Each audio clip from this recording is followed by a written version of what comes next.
खूप वेळ झालं होतं. भूक लागली होती. आज दिवसभर ऑफिसमध्ये खूपच काम झालं होतं. मी टिफिनची वाट पाहत होतो. रूमवरती राहायचो. मात्र संध्याकाळी 9 वाजल्या तरी टिफिन जेवणाचा काही आला नव्हता. 9 वाजून गेल्यानंतर दारामध्ये टिफिन देणाऱ्याची कोणीतरी होती आणि ती एक बाई होती. टिफिन घेऊन आली होती. आज रूमवरती मी एकटाच होतो. अहो, एवढा उशीर का झाला? त्यावेळेस ती म्हटली की बाहेर खूपच पाऊस आहे. बाई ग, मी ओली चिंब झाले. पावसामध्ये सगळी ती भिजून गेली होती, पण खूपच देखणी आणि सुंदर दिसत होती. तिचं सौंदर्य पाहण्यासारखं होतं.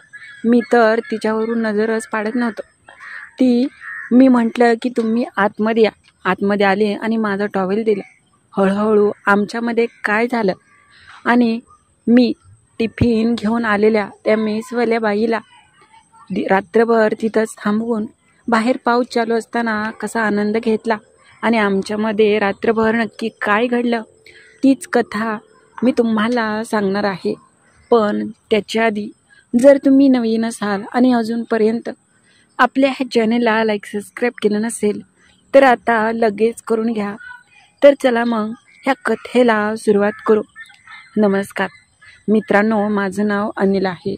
या गोष्टीला साधारणतः 2 ते 3 महिने झाले असतील, पण अजूनपर्यंत तो अनुभव माझ्या नजरेसमोर आहे असा आहे. मी कधीच विसरू शकणार नाही ती रात्र. माझं नाव अनिल. आता मी 30 मधला एक तरुण आहे. मी एका कंपनीच्या कामासाठी परराज्यामध्ये गेलो होतो. त्याच वेळेस सध्या मी गावामध्येच काम करायचो, पण मला चांगल्या ठिकाणी पगारीचा नोकरी लागली. मी बॉयलर ऑपरेटर होतो, त्यामुळे नेहमी मी प्रामाणिक काम करायचो. पण अजून शिकायला भेटेल अशी माझी खूप इच्छा होती. त्याच्यातच माझ्या साहेबांनी काही दिवसांच्या ट्रेनिंगसाठी मला परराज्यामध्ये पाठवलं. दुसरीकडे जायचं म्हटल्यावर घरचे तर सुरुवातीला नकोच म्हणायचे, पण मी म्हटलं की त्याला काय होतं, काहीतरी शिकायला भेटेल आणि तिकडून आल्यानंतर मला पगार पण चांगला भेटेल, सर्टिफिकेट पण भेटेल, म्हणून माझं तिकडे जायचं ठरलं होतं. माझं तशी घरी भाऊ वगैरे होता, आई वडील, घरची परिस्थिती पण चांगली होती. माझं शिक्षण पण अगदी चांगलं झालं होतं. पण मला असं स्वतःच्या जीवावर काहीतरी बनवून दाखवायचं होतं. मला नेहमीच व्यायामाचा आधी वेड होता, त्यामुळे शरीरसृष्टी पण चांगलीच धनदाकड आणि दिप्पड होती. मी नेहमी व्यायाम करत असल्यामुळे अगदी सगळ्यांच्या नजरेस मी यायचो. 4 लोकांमधून चांगलाच उठून मी दिसायचो.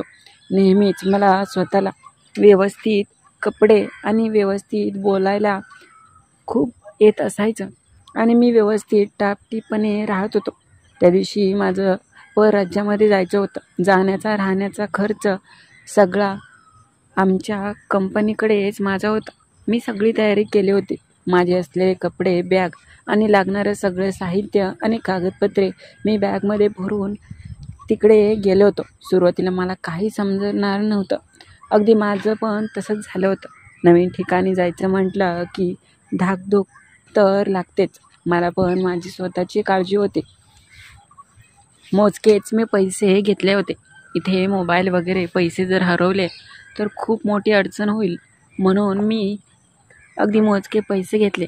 ट्रेनमधून मी आलो होतो. मी कर्नाटकमधील एका गावामध्ये काही दिवस राहणार होतो. तिथे माझी राहण्याची जेवणाची सोय केली होती. मी तर अगदी ह्याच काळजीत होतो की माझी भाषा समजेल का. पण नशिबाने तिथे माझ्यासारखेच काही लोक होते. त्यांना हिंदी पण मराठी पण अगदीच मोजकी येत होती. मी ज्या रूममध्ये राहिलो होतो तिथे काही आधीच तरुण राहायला होते. अगदी 3-4 जण होते. आम्ही 10 दिवसाच्या ट्रेनिंगसाठी तिथे आलो होतो. ते पण माझ्यासारखेच परगावामधून आले होते. ते पण दिसायला अगदी साधे सरळ होते, पण त्यांच्यामध्ये सगळ्यात देखणा म्हटलं तर मी होतो. माझ्यापेक्षा जास्त अनुभव त्यांना होता. त्या दिवशी माझा पहिला दिवस होता. भूक तर खूप लागली होती, पण त्यांनी बाहेरून मेसचे डबे ऑर्डर केले होते. टिफिन देणारा एक व्यक्ती यायचा. मग मी त्यांना सांगितलं, मी पण 10 दिवस आहे, मला जेवण देत जावा. त्यावेळेस ते म्हटले हो. माझ्या जोडीला जे रूममध्ये होते त्यांचं तर कामाचं काही नक्कीच नव्हतं. ते 1-2 दिवस राहिले, पण त्यांना जमत नव्हतं. काही जण निघून गेले आणि मी मात्र एकटा पडलो. एकटा रूममध्ये कुठे राहणार म्हणून मी बाजूला असलेल्या तिथल्या लोकांमध्ये शिफ्ट झालो होतो. टिफिन देणारा रोज संध्याकाळी 7 ते 8 वाजेपर्यंत येत असायचा आणि नंतर सकाळचा असं चालू होतं. नवीन ठिकाणचं जेवण मला काही अंगी पडत नव्हतं, पण तसंच काहीसं तर ॲडजस्ट करावंच लागणार होतं. मी रोज कामावरती जायचो. कामावरती गेल्यानंतर मला यायला संध्याकाळी 6 ते अगदी 5 अशा वाजत असायच्या. आलं की स्वतःचं आवरायचं. नंतर मी मोबाईल पाहत बसायचो. इकडं नवीन काहीतरी बघायला मिळालं होतं. मला पाहून तिथल्या शेजारपाजारी अशा पाहायच्या की जणू काही आश्चर्यच आहे. पण मी इकडे बाहेर राज्यात होतो, त्यामुळे स्वतः अगदी सावधान राहत होतो. पावसाचे दिवस होते, त्यामुळे कपडे पण वाळत नसायचे. मला त्या दिवशी चांगलंच आठवतंय. मी एकटाच रूममध्ये होतो. दिवसभर कामाने खूपच कंटाळा आला होता. घरच्यांनासुद्धा फोन करायला मला आता टाईम नव्हता. असं वाटत होतं की झोपून जावं, पण दिवसभर कामातून स्वतःला वेळ काढला होता. एकतर खूप भूक लागली होती. जेवण पण एवढं रुचकर नव्हतं. जास्त करून तिकडे बाहेरचं आणि तांदळाचंच खाणं, इडली सांबर असंच होतं. त्यामुळे मी बाहेर जेवणच केलं नाही. रूममध्ये जेव्हा मेसचा डबा येतोय तेव्हा जेव म्हणून मी रूममध्ये पडलो होतो. आळस पण खूप आला होता. त्या दिवशी मी नुसता बरमुडा होतो. कंपनीतून आलो आणि कपडे काढून बाजूलाच ठेवले होते. आळस एवढा आला होता की उठून कपडे घालणं एवढंसुद्धा मला भान राहिलं नव्हतं. संध्याकाळी साधारणतः 7-7:30 वाजले. मी वाट पाहत होतो, मात्र टिफिन घेऊन येणारं तो व्यक्ती आलाच नव्हता. माझ्याकडे त्याचा नंबरसुद्धा नव्हता आणि असता तरी त्याची भाषा काही मला समजलीच नसती. म्हणून मी म्हटलं की जाऊ दे, वाट पाहूया, तो नक्कीच येईल. मी ज्या रूममध्ये राहत होतो त्या रूम मित्रांचा पण माझ्याकडे नंबर नव्हता. ते कुठेतरी गेले होते. ते मला जाताना सांगून गेले असल्यामुळे मी पण त्यांची पण वाट पाहत होतो. एकट्याला रूमवर काही जमतच नव्हतं. त्यांची वाट पाहिली. 8 वाजून गेल्या तरी टिफिन काय आली नव्हती. 9 वाजल्या. आता मला जास्तच भूक लागली होती आणि 9 वाजता घरातून आणि त्या रूममधून बाहेर जायला तर कुठंच बाहेर जेवण पण मिळणार नाही. 9 वाजेपर्यंत तर आजूबाजूचे सगळे हॉटेल आणि दुकानं पण सगळे बंद होणार. आज जर टिफिन जेवणाची नाही आली तर मला उपाशी झोपाय लागणार असंच मला वाटलं. मी मात्र काळजीत होतो. भूक तर खूपच लागली होती आणि झोपसुद्धा येत नव्हती. त्याच वेळेस अचानक दरवाजावर थाप पडली आणि वेगळ्याच भाषेत कोणीतरी आहे का असं म्हटलं. मी म्हटलं कोण? सुरुवातीला आवाज तर ओळखीचा वाटतच नव्हता. असं वाटत होतं की एखादी बाई आहे. मग मी हळूच दरवाजात गेलो आणि दरवाजा उघडला तर साधारणतः अगदी 30-35 मधली बाई होती. हातात टिफिनचे एकच डबा होता. त्यावेळेस तिने मला माझं नाव विचारलं आणि म्हटली, हे धरा. ती पावसाने अगदी ओली चिंब झाली होती. पाऊस एवढा मुसळधार होता की तिच्या हातामधला टिफिन पण अगदी सगळा भिजून गेला होता. मी म्हटलं, या ना आतमध्ये. ती लगेच आतमध्ये आली आणि खूप पाऊस आहे असं ती म्हणाली. मी म्हटलं हो. तिला पण थोडी थोडी मराठी येतच होती. त्यावेळेस मी म्हटलं एकच, आणि अजून तुमचे मित्र काही 2-3 दिवस येणार नाहीत वाटतं, त्यामुळे एकच सांगितलं आहे. इथे जवळच राहता का तुम्ही? असं मी त्यांना विचारलं. त्यावेळेस ती म्हटली, नाही, मी त्या मेसमध्ये जेवण बनवण्याचं काम करते, पण मालकाला आज थोडंसं काम असल्यामुळे ते आले नाहीत. त्यांनी मला सांगितलं होतं की तुम्हाला टिफिन द्या, म्हणून मी एकटीच घेऊन आले आहे. मी म्हटलं बरं. पावसाने अगदी ओलेचिंब झाल्यामुळे सगळ्या त्या भिजल्या होत्या. आतमध्ये आल्यानंतर घरातील ती फरशी पण अगदी भिजून चालली होती. हे पाहून काळजीपोटी मी म्हटलं की थांबा, आजारी पडसाल. माझा असलेला टॉवेल मी दिला. सुरुवातीला नको म्हणत होती, मी जाते. मी म्हटलं नको नको, बाहेर विजा आणि पाऊस अगदीच खूप आहे. तुम्ही थांबा काही वेळ इथे, पाऊस उघडल्यानंतर जावा असं मी तिला विनंती केली. म्हणून मी टॉवेल तिच्या हातात दिला आणि ती तिचं डोकं पुसू लागली. पण माझी नजर काय माहीत मला एवढं काय झालं. मी साधा सरळ व्यक्ती, पण तिच्यावरून मी नजरच वाढत नव्हतो. असं वाटत होतं की हिला नुसतंच पाहत बसावं टक लावून आणि हिच्यावरून अगदी लक्ष जाऊ नये. मला विश्वासच बसत नव्हता एवढी सुंदर आणि देखणी व्यक्ती माझ्यासमोर आहे. मात्र ती मला बोलली की तुम्ही आज एकटेच आणि कोणत्या गावचे. मी गावाचं नाव वगैरे सांगितलं. ती म्हटली की नेहमी इथे बाहेरचेच लोक येतात. इथे खूप मोठा बॉयलरचा असलेला पॉईंट आहे आणि त्यामुळे आम्ही त्यांना जेवण देत असतो. मी त्यांना म्हटलं की तुम्ही काय करता. त्यावेळेस ती म्हटली की मी काय नाही, स्वयंपाक चांगला वगैरे बनवते, त्यामुळे त्या मेसमध्ये आहे. आम्ही बोलत होतो. त्यावेळेस मी त्यांना म्हटलं की अहो आता पाऊस काय थांबायचं नाव घेणार नाही, पाऊस पण खूपच आहे, आजच्या दिवस तुम्ही इथेच थांबा.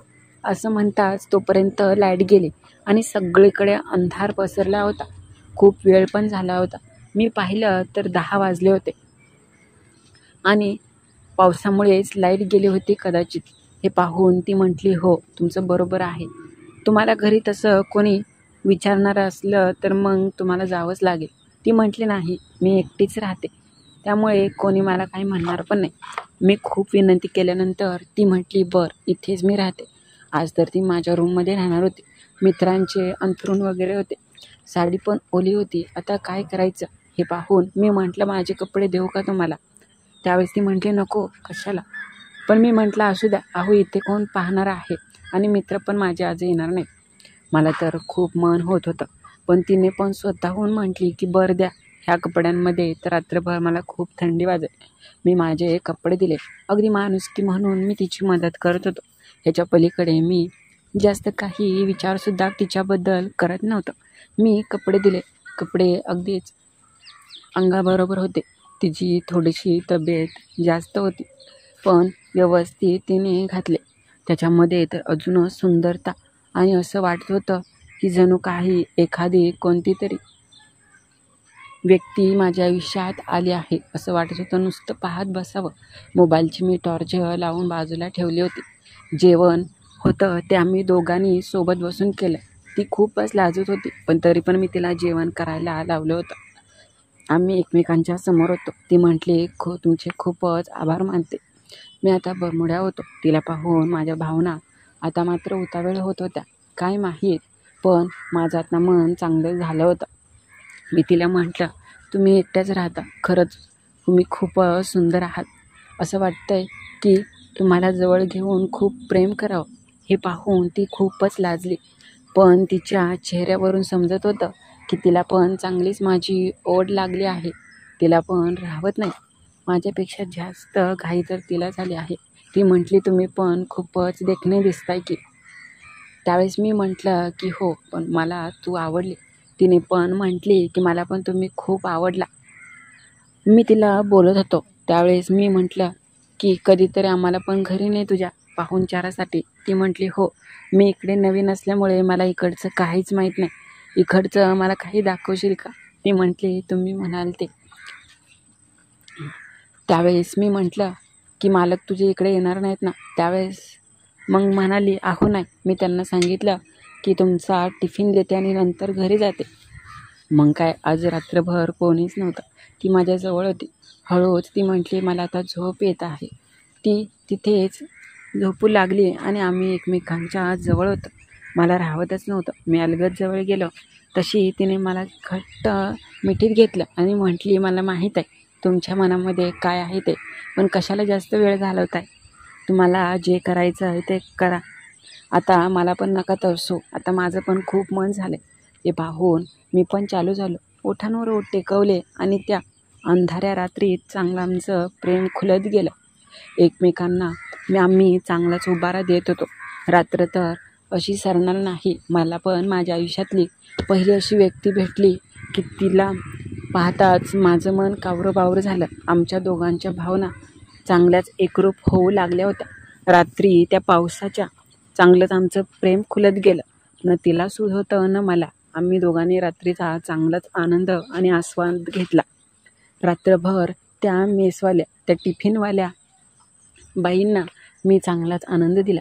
सकाळी मी तिला अगदी लाडाने म्हटलं की आता तुझे कपडे पण वाळलेत. कोणी मित्र वगैरे येण्याआधी जाते का मी तुला सोडवायला घरी येऊ? ती म्हटली नाही जाते. ती पहाटे निघून गेली. पण खरंच तिचं सौंदर्य माझ्या डोळ्यासमोर आहे असंच आहे. नंतर ती मला घेऊन रोज तिच्या घरी जायची. मित्र पण म्हणायचे रूममधले की तू कुठे जातो? पण मी त्यांना काहीच सांगायचो नाही. रात्रभर जायचो आणि मी सकाळी घरून तिच्या माघारी यायचो. तिने खूपच मला आनंद दिला आणि परराज्याची माझी ही ट्रिप खूपच चांगली झाली. तर कशी वाटली कथा ते नक्की कळवा आणि नवीन असाल तर चॅनलला लाईक सबस्क्राईब करायला विसरू नका.